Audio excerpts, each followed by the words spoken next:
GearWebsites.com is your source for firearms-based playing cards and books. We also have mugs, shirts, and posters with designs that we've made live. Of course, we have patches. Every Friday is Free Patch Friday. We appreciate your support. Thank you for shopping at GearWebsites.com. And welcome, everybody. Late start today, but we're here for the coaching show on Tuesdays. Got the co-host with me. Clover didn't show up and didn't wake me up, so running a little bit late. Sorry about that. Clover ain't here, so I'm not getting any coffee or nothing. So just got the co-host to entertain you while I try to get everything figured out here.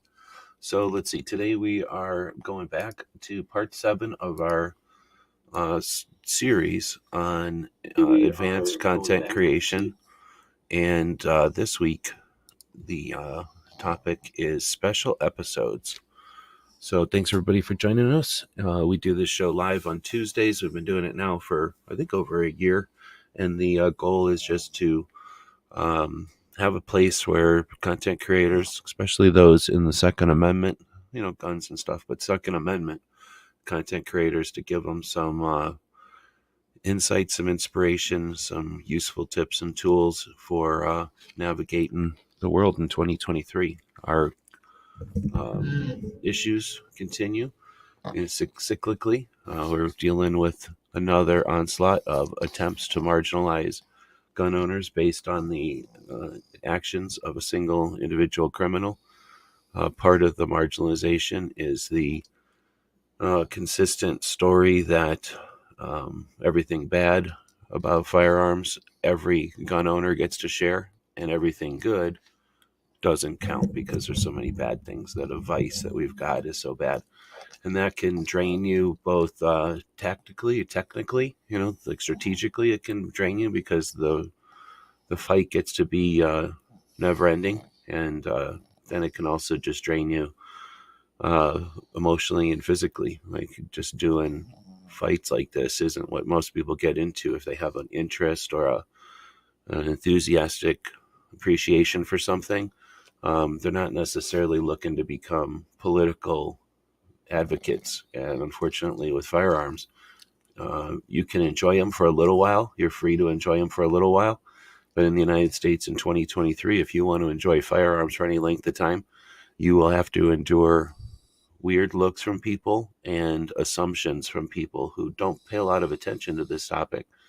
And that means you'll either have to be strong and callous against those incorrect assumptions, or you'll have an interest in challenging some of those assumptions. And guess what? Now you become an activist.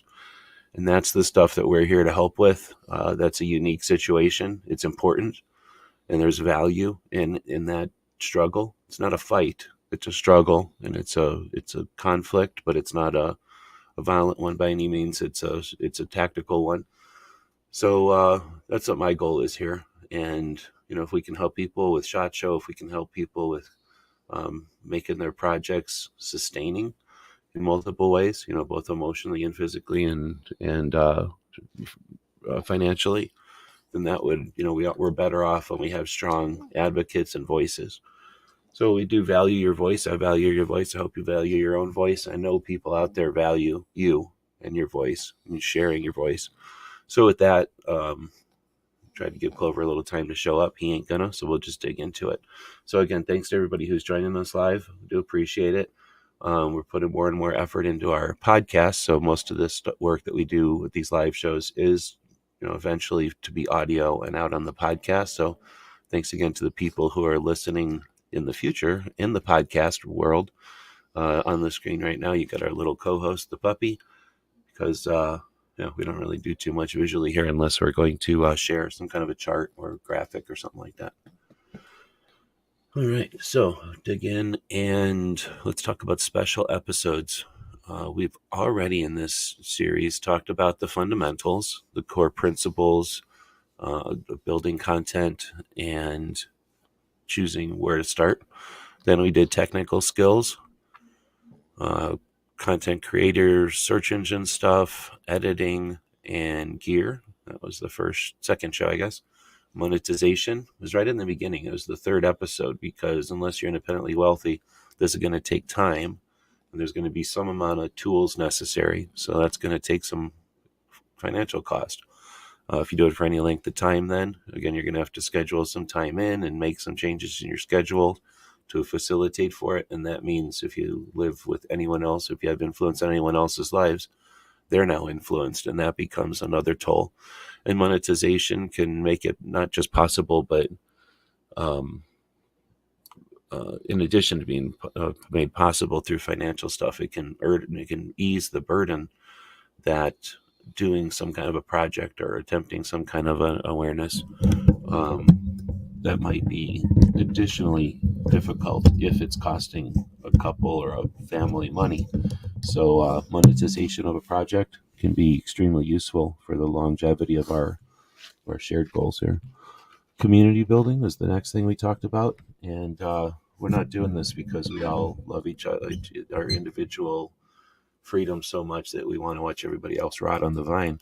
In fact, we have individual freedom in liberty, where liberty is everybody's individual freedoms working together and us coming together to figure out ways to make as many people happy as possible without being true Democrats, or not Democrats, but democracy, where the rule of the many wins. We have a republic democracy, which is kind of brought through in our social stuff. Our political framework gives, I don't know, like a place for our social framework, and our social framework kind of models our political stuff. So what we're on community building is important to not just develop an audience, but to have effective outreach, effective awareness, effective communication. Then we talked about health style and mental health, or lifestyle and mental health, two important things that often get overlooked by people that don't attempt to normalize mental health. If this dog had a broken leg, I could say, hey, my dog broke his leg. If he had a broken ear or some kind of poke in the eye, punch in the face or something, I could say all those things. Those are just physical things that we don't add much value to. We don't say, oh, we got punched in the eye, therefore this dog, we have questionable with this dog, or what, this dog got his ear yanked. I'm skeptical of that dog's opinion on something. But if someone has a traumatic brain injury because it got shaken a lot, or they were around loud noises, and something physically happened to the solid structures of their body due to those outside influences, we don't then acknowledge that mental health issue the same way we would a broken arm. And that's just a factor of the way that we've grown as a society. It's not an indication of anything more than that. But it's used, that facet is used against us. Excuse me, I got to take a break.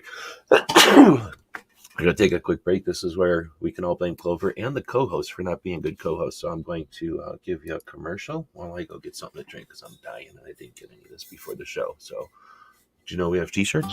Hey, did you know that you could help support our future projects and let everyone know you're a fan of what we do? Check out our print-on-demand store. We have a tab here on YouTube. When you click on it, you can choose from a bunch of different items. We have shirts and posters and coffee mugs. Click on the one you like. When you find the design you want to put on it, choose a color and a size if it's appropriate.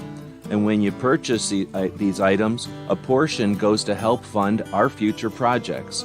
We really do appreciate your support. You get some cool stuff. When you get that stuff, post pictures here and on other platforms, and we'll hook you up next time you order from our Gear website store. Thank you for your support of gunwebsites.com.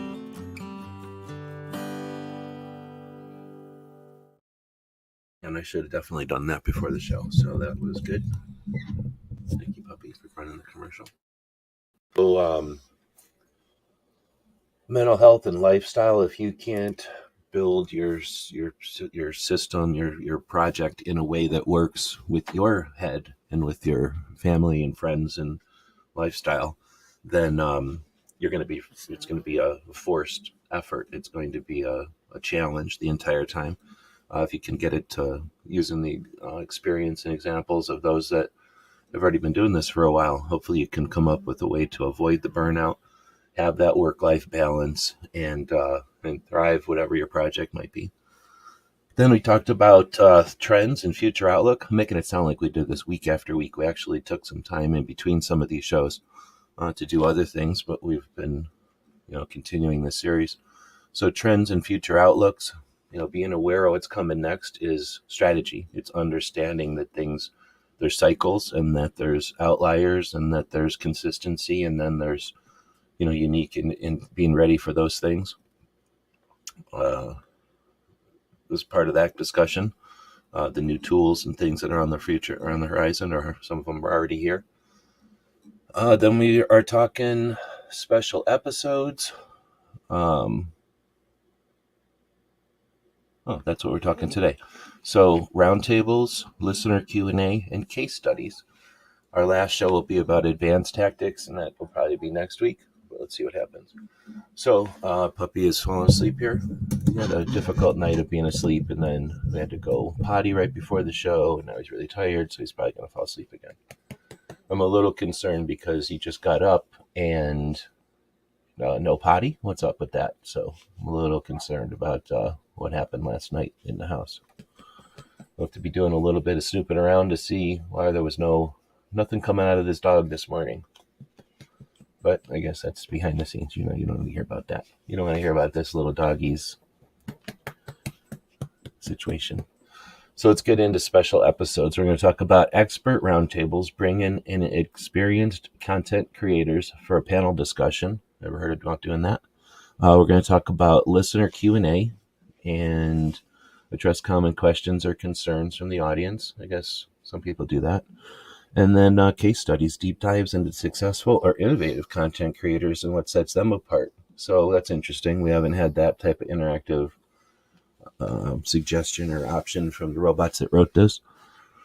So we do have a bunch of people joining us live today. Thank you again for my lateness and no co-hosts. And thanks for sticking with us through that.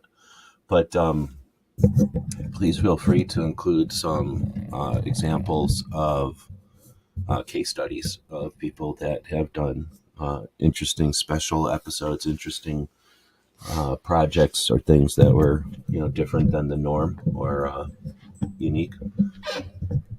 Puppy's finding himself a comfortable spot here. Let's dig into some of these other ones while I say hey to the people that are joining us live here.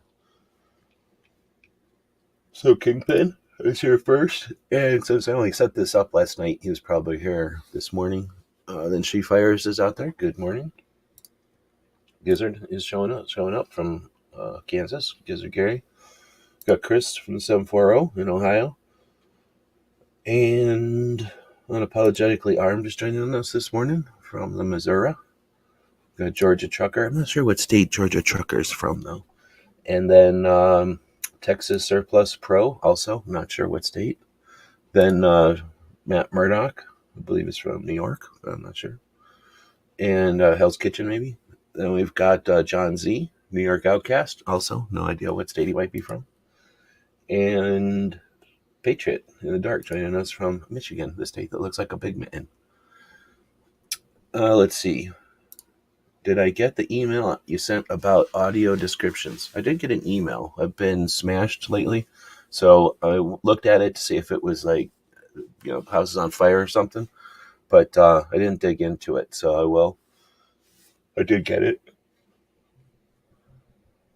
Okay, that was a massive yawn. So I think everybody else is just saying hey. John Z is saying it finally got cold. It's just barely getting cold here. It's like 57 right now at 8 in the morning, which I think is pretty cold. Maybe that's why he didn't go potty when he went outside, but I don't think it is. I think something else happened last night that I don't know about. Well, Chris is saying he's got a new camera out for delivery. Looking forward to seeing what it can do. Very cool. His little tiny drone camera is pretty neat too that he's been using lately. With the mushroom burrito. This is one of the reasons you might call him a mushroom burrito. Look at that. Looks like an overpacked mushroom burrito, right? Like you want to just take a bite of this big fat overstuffed mushroom burrito right here. Sure, it's got this thing hanging off of it, and no one knows exactly what that is. And this end of it's pretty ugly too, kind of stinky. Well, come think of it, both ends are kind of stinky. But the middle, it's like a big mushroom burrito. So That's why I'm calling that. All right. So with that, we'll give you some time to come up with any kind of case studies you might want to throw out there. I apologize again, I'm yawning. Sheetfire says that camera angle makes the puppy's head look huge. Yeah, this is forced perspective of a fisheye lens, I guess. So now his butt looks like it's bigger than it is, but his butt is actually about the size of my hand. Put my hand here for scale.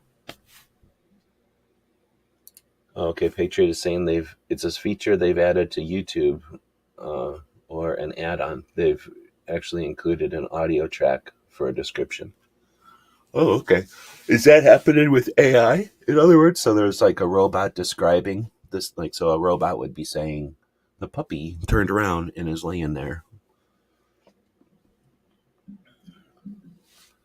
John Z is saying, FYI, take all the prayers I can get, having a bypass on Friday. Wish me luck.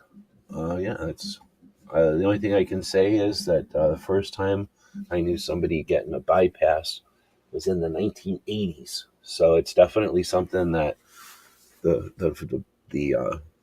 medical people are familiar with. So definitely all our wishes and thoughts and the prayers for speedy solution and quick recovery from that. So you can get on with things, and hopefully we can get back to that castle one day. John Z and I visited the Bannerman Castle in Hudson River 2018, I think. It was a while ago now. All right, so again, looking for case studies on successful, innovative content that you've seen out there, and ideally stuff that's on Second Amendment. Let's start with riding shotgun with Charlie. His concept was not necessarily like he came up with the concept of riding in a car, but he took that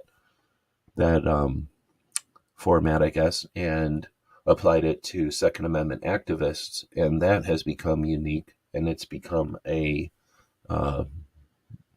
pillar in the community. In his time, he's established that as a benchmark. People, I'm sure, look forward to getting the call to be in the car with him, and he's created awareness in a way for people that watch the show regularly and then discover somebody they didn't already know. But then also by being so familiar with the community, he's opened doors and allowed people, when he's talking to someone and they say, oh, I wish I knew about, shotguns. He could say, oh, I know some FUD guy in Texas who knows all about shotguns when he shows up. Let's see. I'm going to blow my nose again. I'll be right back.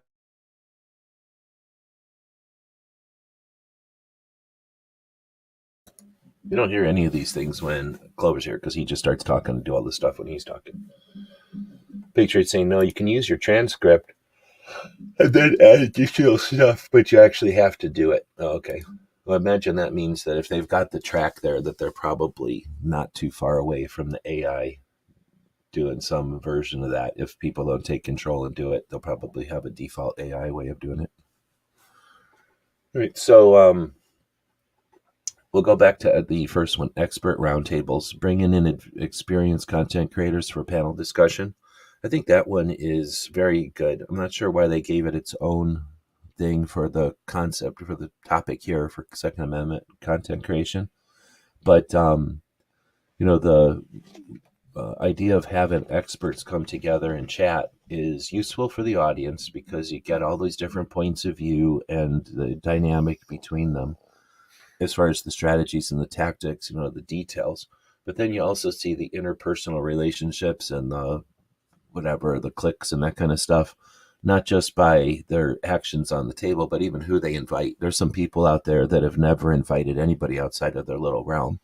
Every time they do any kind of round table, and you get to, after you see a few of them, you realize, oh, okay, these aren't necessarily round tables. These are just tables that they've shaped round, but they're really here for some other agenda to sell or to, to grow or to entertain, but not for, true awareness or not for moving the ball forward. But when then there are shows that are um, uh, trying to think of some roundtable shows that have been um, especially useful, or obviously I know the ones that we've done, but I don't want to use those as examples. Open your mouth, buddy. Open your mouth.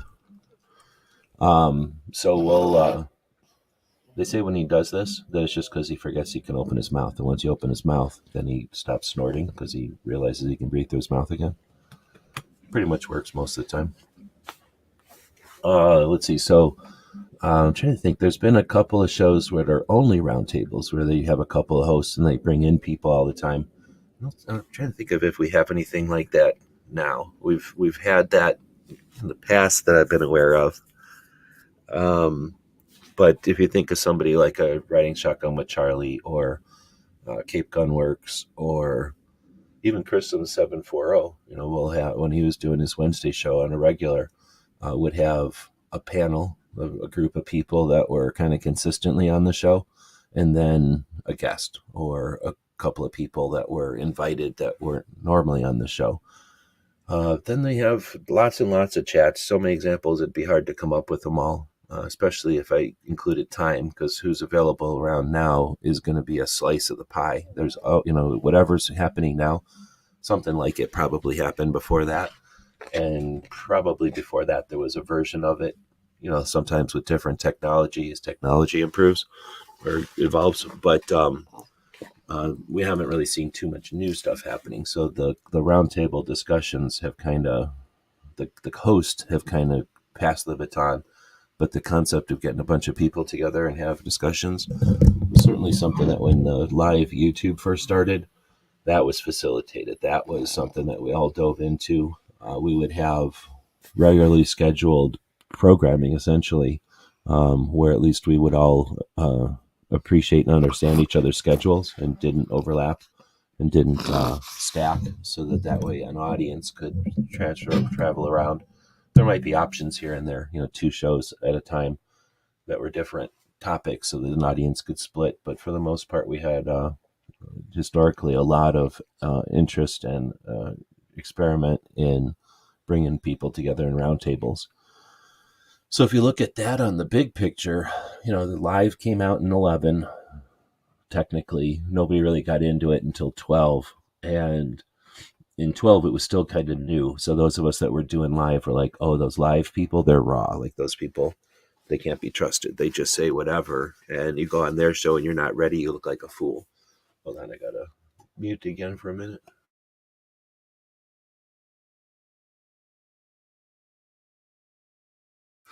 So some people are scared to go live, or they aren't capable. So if they go live, they look like, they expose themselves for just being only able to regurgitate facts. They're not really in the realm. So definitely gave people, when we started the live stuff, and it, people really, the people who dug it really dug their teeth into it. We created a line there inadvertently. It was going to happen because some people are capable and some people are incapable of going live, and that's going to be the line. What ended up happening is not just capability, but those that were useful to the group, like useful to the community, figured out that if live was going to be, I guess it was dominant to our group, but if it was going to be a factor, a relevant factor, that they better, get more fake, or get the hell out of here. And we actually lost quite a few exploiters. A bunch of people that shouldn't have been here in the first place left when all the live stuff happened, because it's really hard for them to present a fake illusion of what they're doing when everybody's just having a live discussion and they're challenged on things. But unfortunately, a couple of years later, what we end up with, actually it's quite a few years later now, but in a couple of years, what we ended up with was the immediate fakes were moved away, but then we got way better fakes, people that were able to play the game or weren't afraid to look stupid. And eventually, when you get enough people participating, there is no stupid. People just move to different levels. And if you want to pander to people that aren't paying attention, it's possible for them to. Anyway, it gets into a whole bunch of things. But the round table was a neat experience. And I'm trying to think of who's really doing it anymore. Ghost is out there. He does a show on Tuesdays, which is, I think, an example of a roundtable where he brings people in on a panel who are fairly regular, or at least a group of regulars, and then a specific guest. And I think that format is effective. A lot of the TV shows, you got people who are starved for fame, and they need the fortune to justify their seeking their fame, right? So they're not really interested in having a co-host. They're not interested in having a panel discussion. They want to be the star, and they want to have some other superstar there to make them shine even brighter that they can reflect off of. And you get some people on YouTube that are emulating that or have that same opinion. But unlike television, where ratings don't determine everything that happens, and the message of the big boss or whoever owns the place, isn't the most crucial message to get out there, you end up with organic or real, legit roundtable discussions where, sometimes people show up and you get real insight into their projects, into their personalities, into their capabilities. Sorry, I'm getting hiccups again. So I really think the roundtable discussions have been an interesting facet for our community, and they remain a valuable strategy. I don't know how many people out there get the same from them that I've seen over the years. I can assume that people dig it mainly based on the audiences, like how many people show up and how long they stick around for this type of format. Let's see. So I don't know if there's anything else to say about roundtables. We would probably get some perspective from Shotgun about how a roundtable is harder to put a shotgun on and it looks like a shotgun shell or something like that. Patriot or DJ saying, when I came around on the YouTubes, I was surprised that so many people were doing lives and doing so without any preparation or idea how a typical broadcast go. Huge change for me. That's interesting. Yeah. So I guess some people that are going to be expecting production, expecting a traditional approach, expecting the whatever happened on television, essentially what we were programmed to listen for. There's definitely some people that emulate that, but it's difficult because we don't have the production, resources. We don't have the money to make the cameras or the scenes or I guess now that there's CGI and green screens, it's a lot easier to do that stuff. But even in the beginning, there was some people that emulated it. And what I found was, I think just through natural, I didn't have an opinion other than watching a bunch of people fail at trying to be television made me realize that television's fake as shit. And these people are trying to emulate something that they don't even get. They're just trying to emulate the look of something, but their problem is they don't have a, massive infrastructure of agenda to rely on. So they have to come up with everything themselves. And that's pretty tough to be both creative and a production machine. So that's something I guess we can bring up too, since DJ's talking about it. Some people are going to have preconceived ideas of what their entertainment, what their information, what their stuff that they absorb, the content that they absorb, what that should be, like what level of production that should be. And that is something you'll have to deal with people expecting more from you than you have interest in providing. And with the YouTube and with the online stuff, it's possible for somebody to ignore all that. Like, you don't have to. I know that for sure. I don't ever pay attention to that stuff, but I've seen plenty of people who just come in and do their own thing and thrive. And I think that's another reason why this is such an interesting community, that we have such a diverse group of people from just different levels of effort, right? Like different expectations or different theories of what they're going to participate or how they're going to participate. And in other realms, when it's just a superficial interest, I don't know, try to think of one of them little scooters that a kid uses nowadays. You need to work on that, or you need to buy your kid one. You're going to do some level of research to find out which little scooter to buy the kid. Make sure you're getting a safe one, or one that's not going to run out of batteries, and it looks cool. It qualifies, it meets all the marks that you need to get that toy or whatever. but then you're done. You could care less about that community. You're not going to join the community of little kid scooters or whatever. You get your information and you're out of there. And when it is superficial, when it is just, I don't know what the word is for that. Like if it's just barely consequential, then who cares what you put out there? You have to make it look nice and usable so that the disinterested user can come by and have the best experience possible. I mean, that's your goal as a content creator in that realm. But in our realm, where we're trying to get things done, we're trying to have real conversations, we're trying to create strategies, we're trying to motivate and inspire and get people to get to a rally or to get to a 10-hour, 5-hour, 6-hour testimonial that seems almost pointless, but you're going to sit there an entire day. You're going to deal with the stress of all the paid antis or the just oblivious antis coming in and hating us and our property because they're told to, and have to sit there for hours so that you can get your 3 minutes, typically, sometimes 2, but 3 minutes to address your representatives with our position. It's just a little different. And, the people that are interested in that or that understand all that, I think can, at least the community has created a place, or our content creation in the community has created a place where we can we can feel free to experiment with that and to pursue those things regardless of whether or not they help our channels.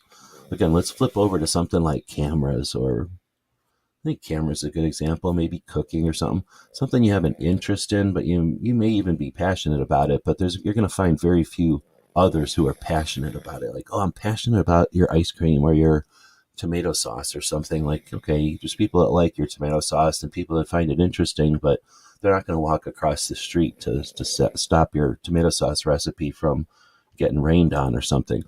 We're in a community where we value each other, we value the topics and the roundtables and the special episodes that we're talking about here. Not just add to it, but they take our ability as a community. They evolve that. They give us more and more ability, more and more resource. I got a cough again.